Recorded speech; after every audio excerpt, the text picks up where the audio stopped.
अस्सलाम वालेकुम एवरीवन, मैं हूं मोहम्मद तलहा और आप लोग देख रहे हैं तलाश फेस एकेडमी। और आज के इस लेक्चर के अंदर हम लोग कवर करने वाले हैं एक्चुअली आज के इस लेक्चर में हम लोग कुछ टॉपिक्स रिवाइज करने वाले हैं जो मैट्रिक में आप लोगों ने पढ़े होंगे, और वो है न्यूटन के तीनों लॉज। तो आज का जो हमारा लेक्चर है वो है about Newton laws of motion.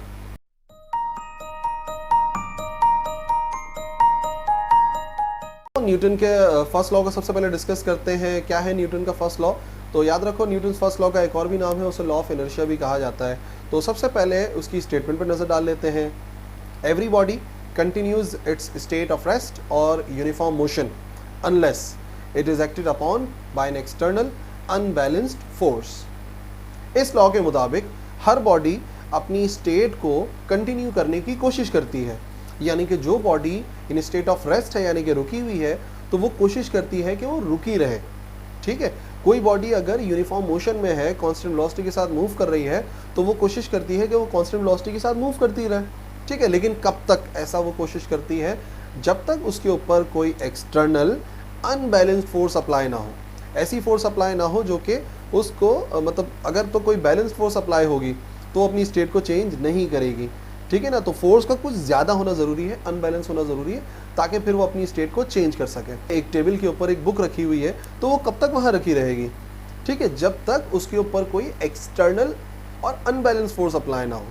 ठीक है, तो अगर कोई बुक टेबल के ऊपर रखी हुई है तो इसका मतलब ये नहीं कि उसके ऊपर कोई फोर्स नहीं अप्लाई हो रही है, उसके ऊपर फोर्स ज़रूर अप्लाई हो रही है। अगर कोई बुक टेबल के ऊपर रखी हुई है तो वेट यानी कि ग्रेविटी उसे डाउनवर्ड अट्रैक्ट कर रही है, और जिस टेबल के ऊपर वो रखी हुई है उसका नॉर्मल रिएक्शन उसके ऊपर की तरफ पुश कर रहा है। लेकिन क्योंकि वो दोनों फोर्सेस बैलेंस कर रही हैं तो वो रहेगा इन स्टेट ऑफ रेस्ट। हाँ, अगर हम अपनी फोर्स अप्लाई करें जो कि अनबैलेंस हो तो हम उसे ज़रूर मूव करवा सकते हैं। इसी तरीके से आप लोग कहोगे कि भाई एक बॉल को अगर थ्रू किया जाए ज़मीन पर तो वो थोड़ी देर बाद तो रुक जाती है, तो हालांकि उसके ऊपर कोई फोर्स नहीं अप्लाई हो रही, लेकिन अगर ऑब्जर्व करो तो उसके ऊपर फोर्स अप्लाई हो रही है, और वो है फोर्स ऑफ फ्रिक्शन।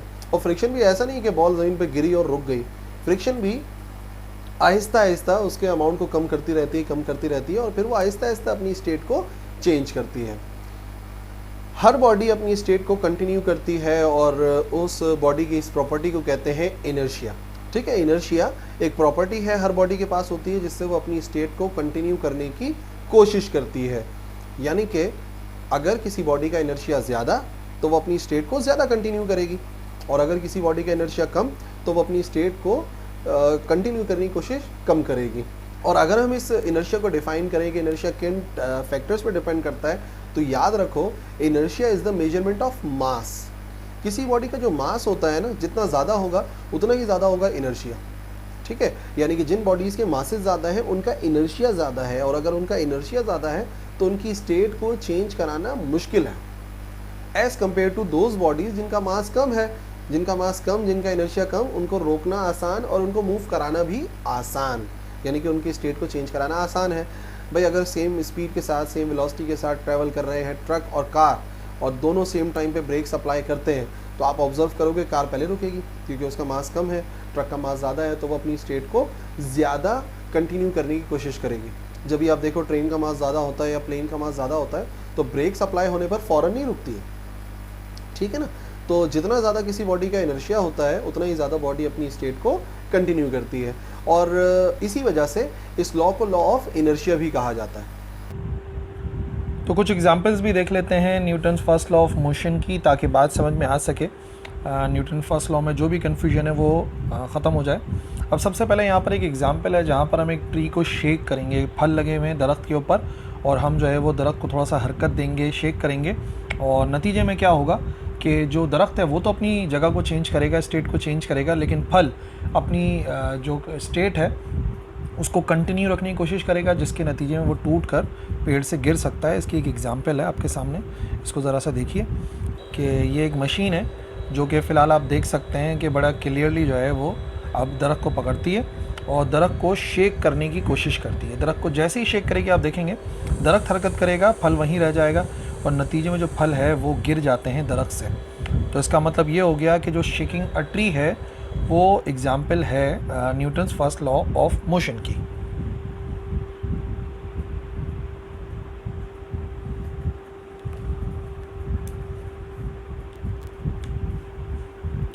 दूसरी एग्जांपल है एक कार्ड और एक कॉइन की ट्रिक है। ये हमारी बुक के अंदर भी मेंशन है। और यहाँ पर क्या करते हैं, हम देखते हैं कि एक कार्ड है, एक पानी का गिलास है, उसके ऊपर एक कार्ड रखा हुआ है और उसी के ऊपर एक कॉइन है। अगर मिसाल के तौर पे हम हल्के हल्के हरकत देते हैं इस कार्ड को, तो आप देखेंगे जो कॉइन है वो इसी के साथ चला जाएगा, ठीक है ना, कुछ नहीं हुआ। लेकिन अगर हम इसी कार्ड को बहुत तेज़ी के साथ हरकत देंगे तो आप देखेंगे कि जो कॉइन है अपनी स्टेट को कंटिन्यू रखते हुए गिलास में गिर जाएगा, कुछ इस तरह। ये देखो, तो जो कॉइन है उसने अपनी स्टेट को कंटिन्यू रखा और नतीजे में आप देखेंगे कि वो जो है रह गया वहीं पर ही, और नतीजे में ग्रेविटी की वजह से पानी के अंदर गिर जाएगा। तो कार्ड एंड कॉइन की ये जो ट्रिक है, ये भी एग्जांपल है Newton's first law of motion की। तीसरी एग्जांपल है जब डस्ट पार्टिकल कारपेट को छोड़ देते हैं। अगर हम शेक करते हैं कारपेट को या फिर हम उसे हिट करते हैं किसी भी चीज़ से, तो मिसाल के तौर पे एक कारपेट है जो कि हैंग हुआ हुआ है, हम जैसे ही इसको हिट कर रहे हैं तो कारपेट तो हरकत में आ जाता है, लेकिन जो डस्ट पार्टिकल है वो अपनी स्टेट को कंटिन्यू रखते हुए कारपेट की सरफेस से अलग हो जाते हैं। तो डस्ट पार्टिकल का कारपेट से अलग हो जाना हिट करने की वजह से, ये भी एग्जांपल है Newton's first law of motion की।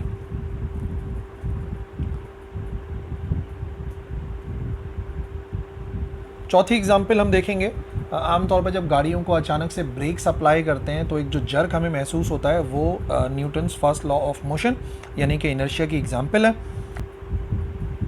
ये जो हम आगे की तरफ हो जाते हैं, ये इसी वजह से होते हैं कि जब गाड़ी चल रही है तो हमारी बॉडी आगे की तरफ मोशन में, कार रुक जाती है लेकिन बाकी बॉडी जो है वो स्टेट को कंटिन्यू करती है और नतीजे में हम जो है वो आगे की तरफ मूव हो जाते हैं। तो ब्रेक्स अप्लाई होने पर हमारा आगे की तरफ मूव करना एक एग्जांपल है Newton's first law of motion की। तो अब आ जाते हैं न्यूटन के सेकंड लॉ पर। न्यूटन का सेकंड लॉ भी जाहिर सी बात है कंटिन्यूटी है, जब भी लॉज ऑफ मोशन के अंदर शामिल है ये। तो सबसे पहले देख लेते हैं न्यूटन के सेकंड लॉ की स्टेटमेंट।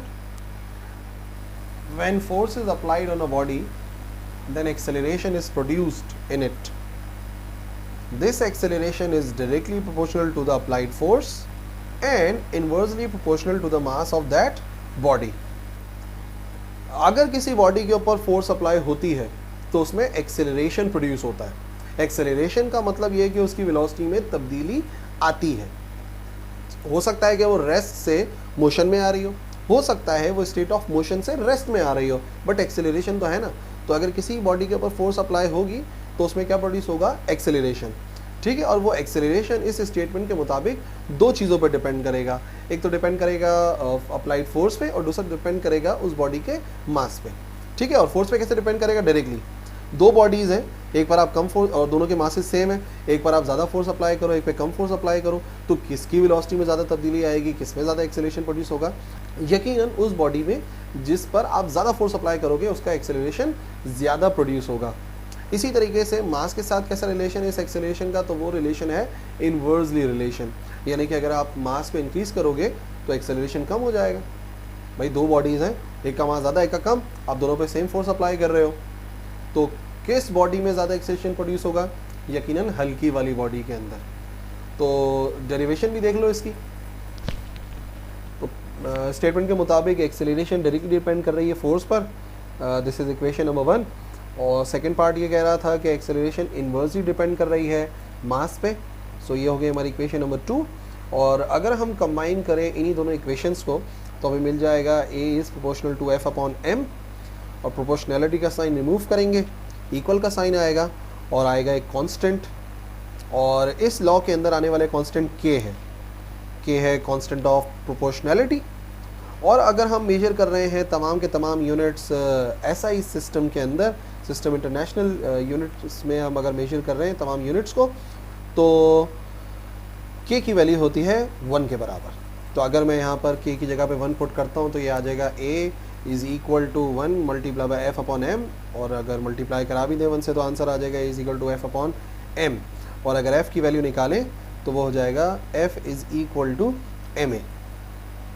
तो न्यूटन के सेकंड लॉ की एक और बड़ी इंपॉर्टेंस, हमें फोर्स की एक और डेफिनेशन मिल जाती है, हमें उसका एक फॉर्मूला मिल जाता है कि force is the product of mass and acceleration, ठीक है ना। और इसकी मदद से हम उसका यूनिट भी फाइंड कर सकते हैं। मास का यूनिट होता है किलोग्राम और एक्सेलरेशन का होता है मीटर पर सेकेंड स्क्वायर, और यही किलोग्राम मीटर पर सेकेंड स्क्वायर कहलाता है न्यूटन। तो आइए कुछ examples Newton second law of motion की भी देख लेते हैं ताकि बात समझ में आ सके कि फोर्स का कैसा रिलेशन है एक्सेलरेशन या मास के साथ। तो पहली एग्जांपल में आप देखेंगे कि एक जो है वो कराटे एक्सपर्ट है जो कि अपने हाथ की एक्सेलरेशन से बहुत तेज़ी के साथ जो है वो एक्सेलरेशन प्रोड्यूस करता है अपने हाथ में, और एक्सेलरेशन ज़्यादा होता है तो नतीजे में फोर्स भी ज़्यादा ही होती है। आप देख सकते हैं ये बहुत तेज़ी के साथ हाथ को मूव करते हैं, और जब एक्सेलरेशन ज़्यादा तो इसका मतलब फोर्स ज़्यादा होगी। आप देखें, ये देखिए किस तरीके से बहुत ज़्यादा तेज़ी के साथ मूव करवा के एक्सेलरेशन ज़्यादा रखी तो फोर्स भी ज़्यादा अप्लाई हुई, और नतीजे में आपने देखा कि जो ब्रेक्स हैं वो टूट गई। तो ये एक एग्जांपल होती है Newton second law of motion की, क्योंकि ये बात हम जानते हैं कि जो एक्सेलरेशन है वो डायरेक्टली प्रोपोर्शनल होती है फोर्स के। तो आप देख सकते हैं यहाँ पर कितनी ज़्यादा फोर्स अप्लाई करी और उसकी वजह से जो है वो ये जो ब्रिक्स थी वो टूट गई। जब हम किसी बॉल को हिट करते हैं, ठीक है ना, तो हम जो है वो एक्सेलरेशन प्रोड्यूस कराते हैं, एक स्लो बॉल को तेज़ कर देते हैं हमारे हिट करने से। ये भी एक एग्जांपल हो सकती है। देखिए आप यहाँ पर एक बॉल जा रही है जिसकी स्पीड कम है, लेकिन जैसे ही हिट करते हैं तो हिट करने पर ये जो हिट किया ना यहाँ से, तो इसका मतलब बॉल पे इस तरफ फोर्स अप्लाई करी, तो जिस तरफ फोर्स अप्लाई करी बॉल में उसी डायरेक्शन के अंदर एक्सेलरेशन प्रोड्यूस हुआ, ठीक है ना। तो इतनी कॉमन एग्जांपल है कि जब भी हम बॉल को हिट कर रहे हैं तो जिस डायरेक्शन में हम फोर्स अप्लाई करते हैं एक्सेलरेशन उसी डायरेक्शन में अप्लाई होती है उतनी ही मैग्नीट्यूड के साथ। तीसरी एग्जांपल एक रॉकेट लॉन्च की है कि जब रॉकेट जो है वो लॉन्च होता है तो किस तरीके से वर्क करता है।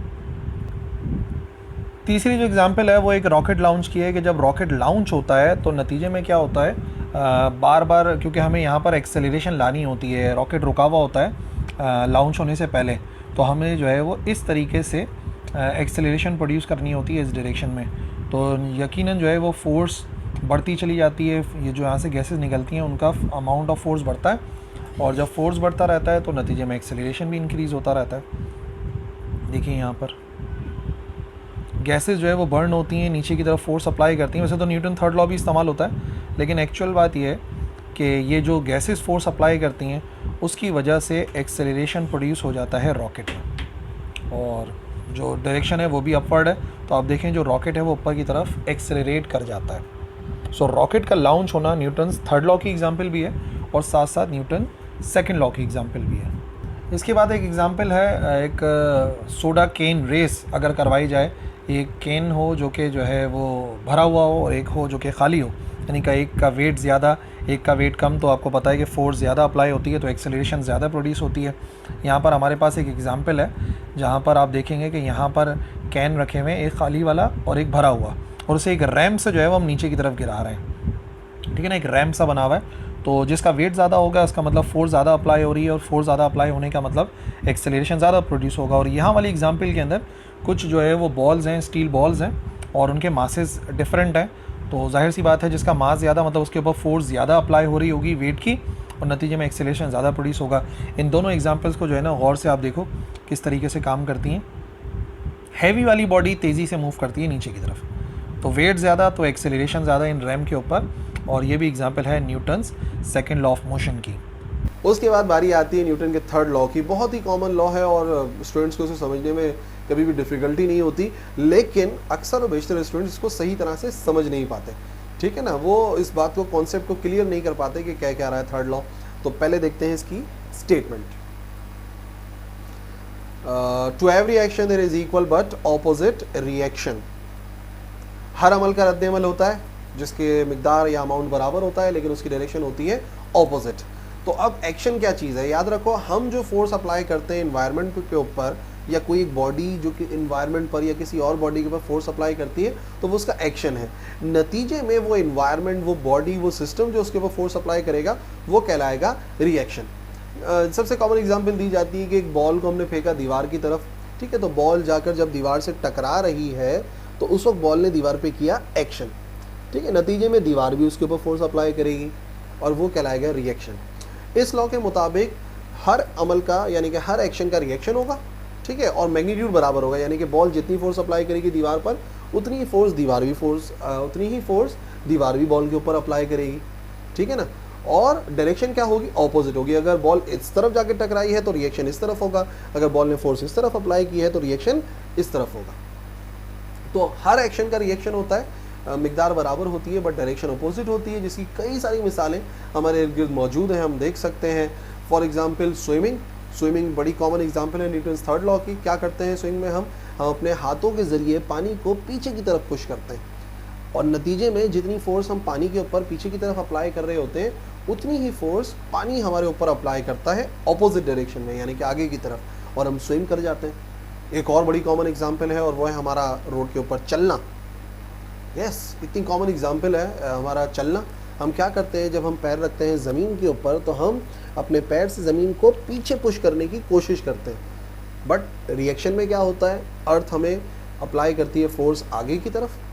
हम पैर पीछे की तरफ ले जाना चाह रहे हैं, वो हमारे पैर को आगे की तरफ धकेलती है और मैग्नीट्यूड बराबर होता है। जितनी फोर्स हम अप्लाई करते हैं उतनी ही फोर्स अर्थ भी हम पर अप्लाई करती है। तो आइए कुछ एग्जांपल्स देख लेते हैं Newton's third law of motion की, ताकि एक्शन और रिएक्शन की ये जो फोर्सेस हैं ये आपको समझ में आ जाएं। सबसे पहली एग्जांपल है Newton's third law of motion की, मोशन ऑफ बोट।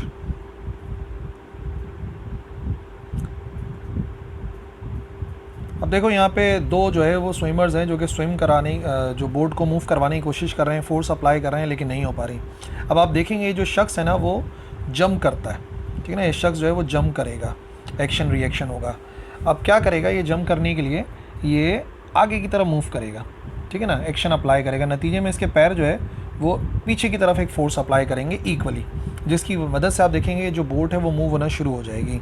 देखो ये आगे की तरफ मूव करेगा, पैरों को पीछे की तरफ कर देगा, खुद आगे चला जाएगा और बोट इस तरफ मूव कर जाएगी। तो ये जो बोट मूव कर रही है फ़िलहाल जो आपको पिक्चर में नज़र आ रही है मोशन, वो भी है Newton's third law of motion की वजह से। और हत्ता कि अगर आप कोई चीज़ बोट से फेंकेंगे भी ना तो एक्शन रिएक्शन की वजह से बोट तब भी अपोजिट डायरेक्शन में मूव करती है। ये एक छोटी एग्जांपल है, आजकल बहुत कॉमन है सोशल मीडिया के ऊपर। एक स्ट्रॉ के ज़रिए, यहाँ पर एक स्ट्रॉ है और उस स्ट्रॉ को जो है वो टेप के ज़रिए एक बलून से बांधा हुआ है, बलून के अंदर हवा भरी हुई है। तो जैसे ही हम बलून की नेक को छोड़ेंगे हवा इस डायरेक्शन में निकलेगी, नतीजे में रिएक्शन होगा और ये बलून आगे की तरफ मूव कर जाएगा। तो एक छोटी सी एक्टिविटी है about Newton's third law of motion, इसको भी आप देखें। और इसी उसूल के ऊपर रॉकेट भी एयर को रिलीज़ करते हैं और आगे की तरफ बढ़ते हैं। तो ये जो एग्जांपल आपने देखी है, यहाँ से एयर निकलती चली जा रही है और ये आगे की तरफ जा रहा है, ये न्यूटन्स थर्ड लॉ को शो करता है और सेम रॉकेट्स में भी ऐसे ही होता है। एक एग्जांपल है बॉल का बाउंस बैक होना, कि जब बॉल बाउंस बैक होती है किसी सरफेस से तो देखें किस तरीके से होती है। जब बॉल फॉर एग्जांपल ड्रॉप की जाती है तो वो ज़मीन से टकराती है, एक्शन अप्लाई करती है डाउनवर्ड, नतीजे में जो रिएक्शन होता है वो अपवर्ड अप्लाई होता है और ये वापस आ जाती है। तो वो जो एक कॉमन एग्जांपल आप सुनते हैं बॉल का दीवार से टकरा कर वापस आना, वो एक्चुअली एक्शन रिएक्शन की एग्जांपल है। इसके अलावा एक एग्जांपल और भी है, रिकॉइल ऑफ द गन।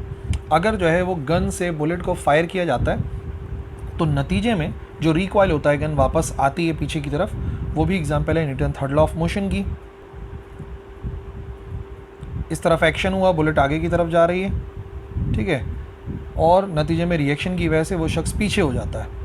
तो इसका मतलब ये हो गया कि जो एक्शन है वो इस तरफ हुआ, रिएक्शन पीछे की तरफ हुआ। मैं अगर आपको फिगर बना के दिखाऊं तो एक्शन इस तरफ हो रहा है ना, ये एक्शन की डायरेक्शन है, तो रिएक्शन पीछे की तरफ होगा। अब या तो ये शख्स पीछे की तरफ गिर जाता है या फिर इसके हाथ में एक जर्क आता है, जो कि इस वाली एग्जांपल के अंदर आपको नज़र आ रहा है। तो बुलेट के फायर होने से जो पीछे की तरफ वापस आता है ना, ये एक्चुअली एग्जांपल होती है Newton's third law of motion की। इसी तरीके से रॉकेट का उड़ना, जहाज़ का उड़ना और इंसान का चलना तो मैंने बता ही दिया आपको।